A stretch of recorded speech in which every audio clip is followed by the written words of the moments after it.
Okay, this is Dr. Steve Turley. This guy that just shot two National Guard people wasn't just random. He was a guy trained by the CIA and had military training, went clear across from Washington State to Washington, D.C. to pull off this heinous assassination. Through Joe Biden's Operation Allies Welcome program. So this was the disastrous resettlement effort following the catastrophic Afghanistan withdrawal back in August of that year.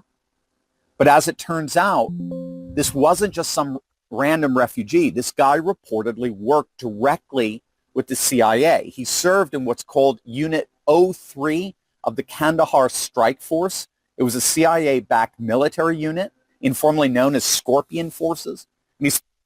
Again, the CIA has done a lot of crap, and I hate them as a group and an organization. They've done a lot of damage. It's beyond mind-boggling what damage they've done to nations and to this country. Spent a decade in the Afghan National Army working alongside U.S. Special Forces. He was supposed to be an ally. But as it turns out, the so-called ally, allowed in this country by Otto Penn himself, drove across country all the way from Bellingham, Washington to Washington, D.C. for one purpose, and that was to carry out this premeditated attack. And yes, authorities have now confirmed that he yelled Allahu Akbar before firing. And FBI Director Kash Patel is calling this a heinous act of terrorism.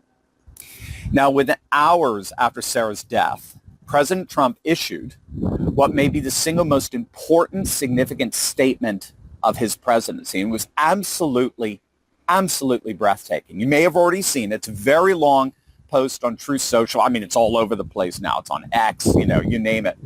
And I would read the whole thing. I'll just give you some of the highlights here. But he absolutely torched, and I mean eviscerated, the Democrats, and particularly Biden's Otto Penn, for creating the open borders conditions that allowed this to happen. So he noted that according to the 2020 census, there are now 53 million foreign-born people in the United States, most of which, and this is exactly what he said, most of which are on welfare, from failed nations, or from prisons, mental institutions, gangs, or drug cartels.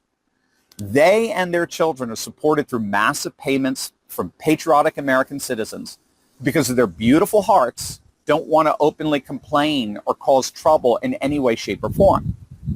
But the social degeneracy from this failed immigration system has now officially crossed the line. Failed schools, high crime, urban decay, overcrowded hospitals, housing shortages, large deficits. And he cited the example of Somalians taking over the once great state of Minnesota, where, and he actually said this, where their seriously retarded governor, Tim Walz, does nothing, either through fear or incompetence or both. While the worst congressman in our country, Ilhan Omar, always wrapped in her swaddling hijab, comes into the United States most likely illegally, marrying her brother, and does nothing but spew hatred on our country when her place of origin is a decadent, backward, crime-ridden shithole. I mean, he absolutely went off on these people. And then he dropped the hammer, the big announcement.